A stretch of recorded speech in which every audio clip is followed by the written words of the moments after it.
is Radio Prague International, coming to you from the Czech capital. Hello and welcome. I'm Romana Grejcerová and you're listening to Czechia in 30 minutes, the show where we give you a rundown of what's recently been happening in the country in just half an hour. Coming up today, Prime Minister Babiš on Invalidovna overhaul. It's a great project. Returns to Brno. ŠTETL Festival revives the city's Jewish stories. Secret Soviet bunker built to survive a nuclear blast opens to visitors in Czechia. And why study Czech today? Neil Bermel on language, translation and the future of Czech studies. All that in just a few minutes. But first, here is some of today's top headlines brought to you by Ruth Fraňková. News. Czech MPs have overridden President Petr Pavel's veto of a controversial amendment to budget rules, clearing the way for the legislation to take effect. The government has said the changes are needed to allow more flexibility in managing public finances, while the opposition fears they will lead to higher spending and state debt. The amendment will allow the government to increase defence spending above approved budget limits for several more years than under current rules. Similar flexibility will apply to strategic infrastructure projects, while the government will also be able to exceed approved spending in the event of a worsening security situation. The veto was overturned by 104 coalition MPs, with 72 opposition lawmakers voting against. The opposition plans to challenge the legislation at the Constitutional Court. The reconstruction of Prague's Baroque Invalidovna was officially launched on Wednesday in the presence of Prime Minister Andrej Babiš. The project is expected to cost 2.15 billion crowns, making it the National Heritage Institute's largest investment to date and one of the most complex heritage projects in Central Europe.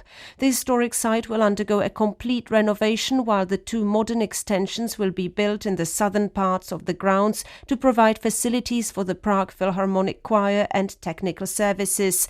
The restored Invalidovna is expected to open to the public in 2030. The National Heritage Institute has managed the site since 2018 after a planned sale to a private owner was cancelled by the government. The government plans to invest more than 1 billion crowns in restoring around 15 major heritage sites during the current parliamentary term, Culture Minister Otto Klempíř said on Wednesday. The list includes Plasy Monastery, another section of Karlštejn Castle, and the neglected state chateau in Horšovský Týn. The list also includes sites in Moravia and Silesia, including Janovice Chateau and the Red Chateau in Hradec nad Moravicí. The projects are already being included in preparations for the 2027 state budget. Czech hop growers expect this year's harvest to be up to 25% below the long-term average, the Hop Growers Association said on Wednesday, adding that prolonged drought and high temperatures are also expected to reduce the crop's alpha acid content, which determines hop quality. Only about a quarter of Czech hop fields have irrigation system, and even some of those lacked enough water this year.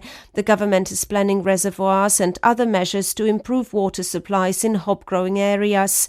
The Czech hop growing area has fallen slightly this year to about 4,800 hectares, with around 120 growers. About 3/4 of the country's hop fields are in the Žatec region, home to the main Czech hop variety Saz. About 40% of Czech hops are used domestically, with the rest exported. The company Cream wants to preserve part of the fire-damaged building in the former Baťa industrial complex in Zlín. It has therefore suspended the main demolition work on the remaining structure and is consulting structural engineers and other experts on how to safely separate and preserve the section. Cream Communications Director Marcel Schmidt said the aim was to retain part of the building as an authentic reminder of its history and original Baťa architecture, with architects and artists involved in shaping the concept. And finally, a quick look at the weather. Thursday will be mostly partly cloudy, with cloud cover increasing from the southwest in the evening. Temperatures will reach 24 to 29 degrees Celsius, with around 20 degrees in the mountains. I am Ruth Fraňková, and that's the end of the news. After the news bulletin, let us now look at the first story of today. A major overhaul of Prague's Baroque Invalidovna complex has just been launched. The project is set for completion in 3 years, with the Prime Minister telling Radio Prague International it should become a new cultural hub in the capital. Ian Willoughby has more.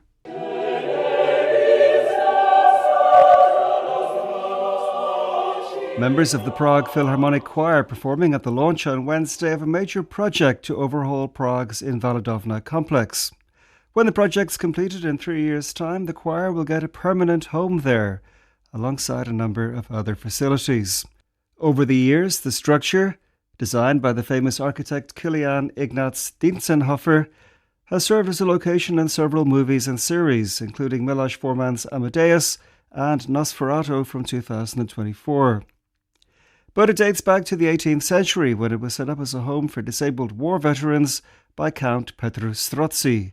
Nadia Goričková is the head of the National Heritage Institute, which today administers Invalidovna. Významný diplomat a voják ve službách císaře, který se rozhodl. He was an important diplomat and soldier in the service of the emperor, and he decided to use his considerable fortune to help his fellow war invalids.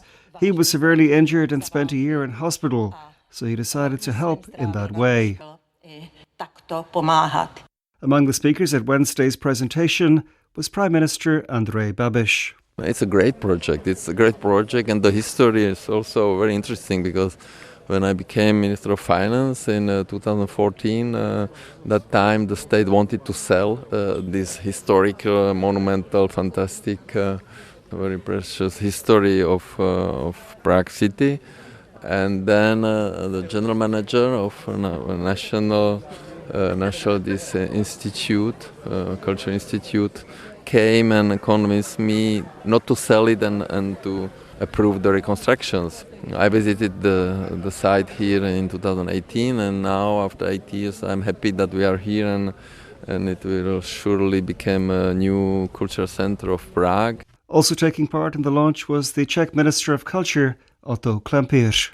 Our first point of view is to recover the spirit of big Baroque building, to put in it some modern elements. Yeah, so it means there will be 2 big glass modern cubes outside of it, with technology, with some spaces, with modern equipment. It's very important. Otherwise, we have to put it under the roof. The project is set to cost the state some 2.15 billion crowns. But despite the many demands on the state coffers, Prime Minister Babiš says this is money worth spending. Such an investment will not only bring the VAT to the budget because of the reconstruction, but also will attire a lot of tourists. They will spend the money, and we have a similar monument in Paris, l'Hôtel des Invalides. So I think there will be a lot of synergies. Originally, it supposed to be much bigger, and they built only a part, but it's huge, and the plans are great. So I'm very happy that also the politicians can contribute to some concrete project, not only have speeches. If everything goes according to plan, the major overhaul of Prague's Invalidovna should be completed in September 2029. Ian Willoughby with that story. Brno's ŠTETL FEST returns for its 5th edition from August the 26th to the 30th, bringing together history and memory with contemporary Jewish culture, music, theatre and debate.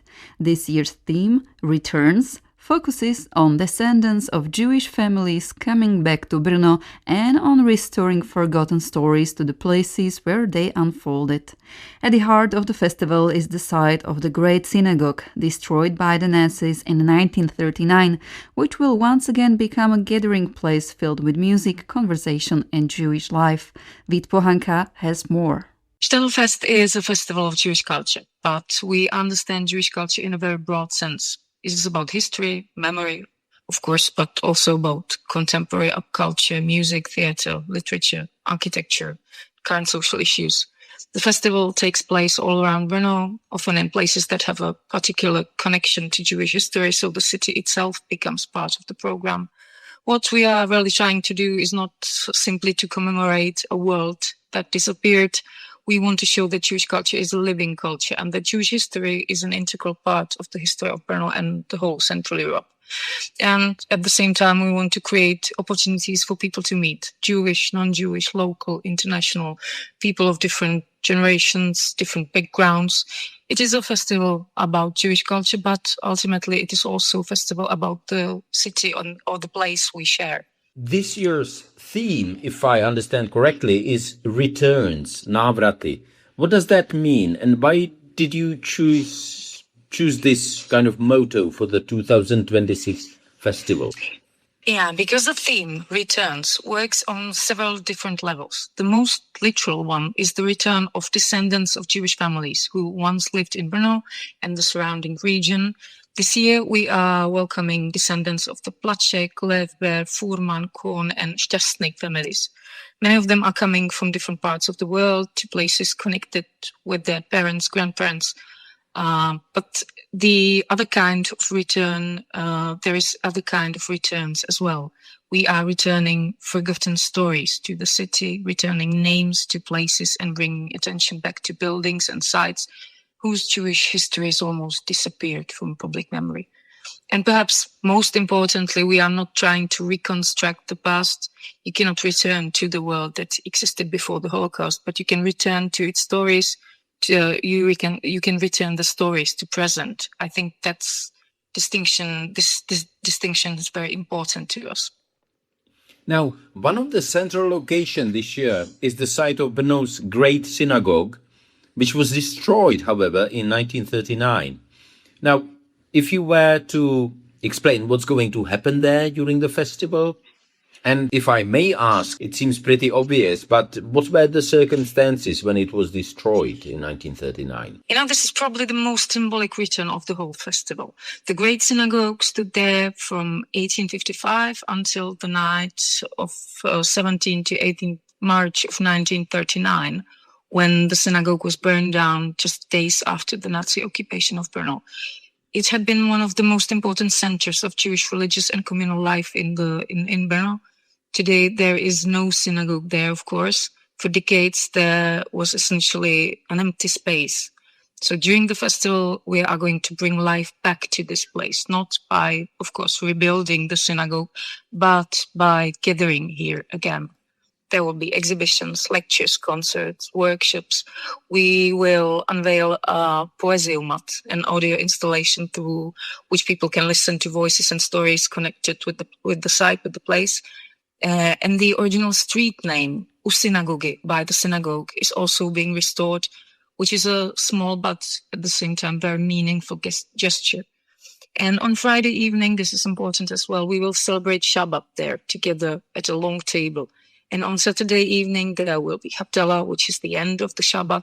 And on Sunday, the site will host Židovská tržnica, Jewish market, with music, concerts, food, and people spending time together. So after more than 80 years, the place will once again be filled with voices, music, and Jewish life. Now, you are also bringing descendants of several very prominent Jewish Brno families back to the city and the surrounding region. Now, we are in 2026. What can their stories tell us about the city that we know today? I think, for me, the stories can completely change the way we look at Brno. Because when we speak about Jewish history, there is a tendency to concentrate on persecution and the Holocaust. Obviously, we cannot avoid that history, but if that is the only story we tell, we reduce centuries of Jewish life to the story of its destruction. These returning this year were rabbis, scientists, industrialists, architects, artists. They built factories and villas. They created job opportunities, contributed to science and culture, and helped to shape the modern Brno and the wider region. And their stories did not simply end when they were forced to leave. They continued in different parts of the world. So when the descendants come back, they also bring with them the stories of what happened after Bermel.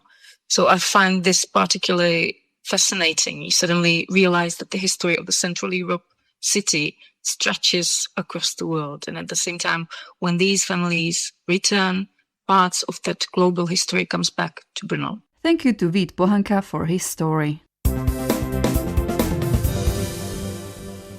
It was built as a secret Soviet command post during the Cold War and hidden from the public for decades. Now the Jasir bunker in the Karlovy Vary region in northwest Bohemia is open to visitors, thanks to a group of enthusiasts who have spent years restoring it. Ruth Franková continues. Completed in 1974, Jasir was a highly secret Soviet military facility on the southern edge of the Hradiště military training area in the Doupov Mountains. It served as a reserve wartime command post for the Soviet forces stationed in Czechoslovakia during the Cold War. The bunker had a direct encrypted communication link with KGB headquarters in Moscow, with messages reaching the Soviet capital within 5 minutes. It was also designed to operate independently with its own power, ventilation and water supply. After the fall of communism and the departure of the last Soviet troops from Czechoslovakia in 1991, the bunker came under Czech military control but remained largely unknown. The Czech army eventually stopped using the site. Since 2015, it has been leased by the Jasir Military History Association. Martin Antala, one of its members, says the group initially had no plans to restore the bunker. When we founded the association in 2015, we had no idea that we would one day be restoring the bunker. We started work on it in 2020, and thanks to the enormous efforts of the association's members, the project gradually took shape. When we saw how interested our friends and acquaintances were, we realized it would be a shame not to share this piece of history with the public. When work began, the association found tons of rubbish but very little information about the original layout. Since no map of the bunker survived, they had to piece together what the different rooms had been used for. A breakthrough came when they discovered an officer's diary hidden inside the large water tank. They managed to contact him as well as other former soldiers who had served at Jasir. Those former soldiers provided photos and helped identify the purpose of different parts of the bunker. Beyond its history, Jasir is also a unique example of Cold War military engineering. Because the bunker was built in strict secrecy, the Soviets brought in their own materials and handled the construction themselves, as Antala explains. It was constructed from standardized, prefabricated, reinforced concrete elements and designed to withstand the effects of a medium-sized nuclear explosion. Visitors can see the structure and technical features of the facility and learn how the reserve command post operated during the Cold War.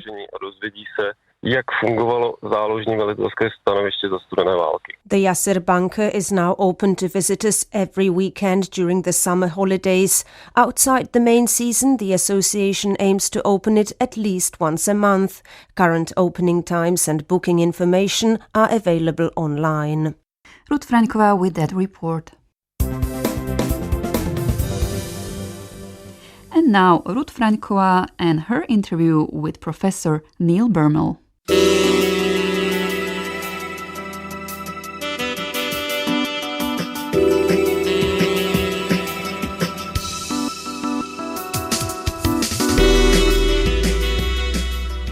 Neil Bermel is Professor of Czech Language and Linguistics at the University of Sheffield, where he has been teaching for nearly 3 decades.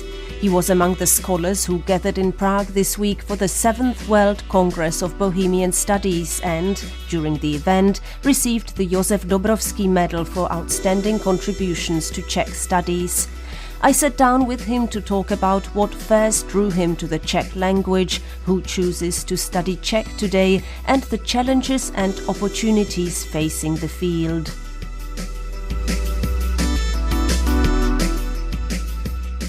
First of all, you have spent nearly 3 decades teaching Czech language and linguistics at the University of Sheffield. What first drew you to the Czech language, and why have you decided to devote your career to it? Well, I was trained actually as a Russianist as an undergraduate and went to postgraduate study really to continue work in Russian and in linguistics, which I found interesting. And in my first year there, I was more or less assigned to study Czech as a second Slavonic language. The Czech teacher at the time there was Hanna Geifmanová, and she was just incredibly inspirational. She really encouraged us to combine that study of Czech language with Czech culture, and she created an entire group of enthusiasts out of us. And so I went away sort of converted. I did continue on and write my PhD on a topic involving Russian linguistics, but it was always a bit of a secret ambition to see whether I could maybe somehow combine that with Czech. And when I finished and a post came up in Czech linguistics at Sheffield, I thought, well, I've got to try this, try it out. To my great surprise, I was offered the job, and I decided, okay, so let's give this a try. But I think what drew me to Czech was not only kind of feeling more comfortable in the culture and more comfortable in the place, but also the sense that, at least in the West, the study of these smaller Slavonic languages was more of an open field. It felt to me like there was so much to do and so much of interest, and there was a very rich vein of material to mine. Russian was already well done, and I really felt when I did things Czech like I was making more of a contribution. Who chooses to study Czech today? Has the profile of students changed? What draws them to the field? We do have the occasional heritage student. With Czech, I think that's always been a real minority. Many more of those heritage speakers go to study Russian or Polish. But with Czech, it tends to be some interest having taken a trip here as a teenager or earlier. Sometimes it's just a desire to try something a little bit different. I think most students at 18 come to university and they don't know Czech authors, they don't know a lot about Czech history. Something draws them to it, and then it's our job as the teaching staff to kind of deepen that interest and show them what else there is to stay interested in Czech. And that's what we try to do over the course of the degree. So to convert them as you had been converted 30 or more than 30 years ago? Fundamentally, yes, just following in my teacher's footsteps, I guess. Much of your research has focused on how the Czech language is used and how it changes. What do you find most fascinating about Czech? I think when you approach a language like Czech as a non-native speaker, I think especially a speaker of a language like English that can be quite analytic and isolating. Our words don't have a lot of different forms to them. There's just a couple in each case. And you encounter a language like Czech that has, 10, 12, 14, 20 different forms for every word. At first it feels a bit overwhelming, and if you are the sort of slightly nerdy person who can get interested in that sort of thing, and I guess I am, you do start to ask yourself why and how does it work and why does it work and what extra do the Czechs get from having all of that, abundant material to work with. And I think that was the first impulse that drew me into the study of morphological variation, because it's something we don't have a huge amount of in English, and I wanted to understand why. You have also translated several books into English. What were the biggest challenges in translating those texts? I think every book that I did was very different. I've translated novelists like Pavel Kohut, whose style is quite complex, and translating those quite long, complicated, playful sentences into English and still having it come out reading like an English text was the biggest challenge for me there. With an author like Daniela Fischerova, I think there it was, in a way, the simplicity of the text and the fact of how stripped back it was in many ways that, again, poses you certain challenges as a translator. You have to recreate that in some ways for the reader. And doing a historical memoir like I did with Helga Weissova, that again presents the challenges of making sure that an English reader who doesn't have any of that cultural background can still understand it and approach it and have the same immediacy for it that it has for the reader in the Czech Republic. At a time when the humanities face increasing pressure in many countries, what do you see as the biggest challenges or perhaps opportunities for Czech studies? Well, I think in general you're absolutely right that especially the study of languages is coming under a lot of pressure, and especially with the advent of AI, there is a feeling, I think, in the public and among students that maybe it isn't actually worth learning these things that we used to sell as kind of a usable skill, like translating and interpreting. Now there is the possibility of having them done at least partially well or adequately by machine translation. And we need a new way of thinking about how to work with AI to make the study of languages seem meaningful again. I think Czech has some of the best resources for the study of language that are available really across any language. And I'm thinking here of many of the tools that are available through the Czech Language Institute and the Czech National Corpus. And there's also a lot of expertise in the field, just really absolutely world-class people working in it. So for us, I think there's a real opportunity there to do work on Czech that is meaningful in a world context. How important is it to meet Czech studies scholars from all over the world at events such as this one?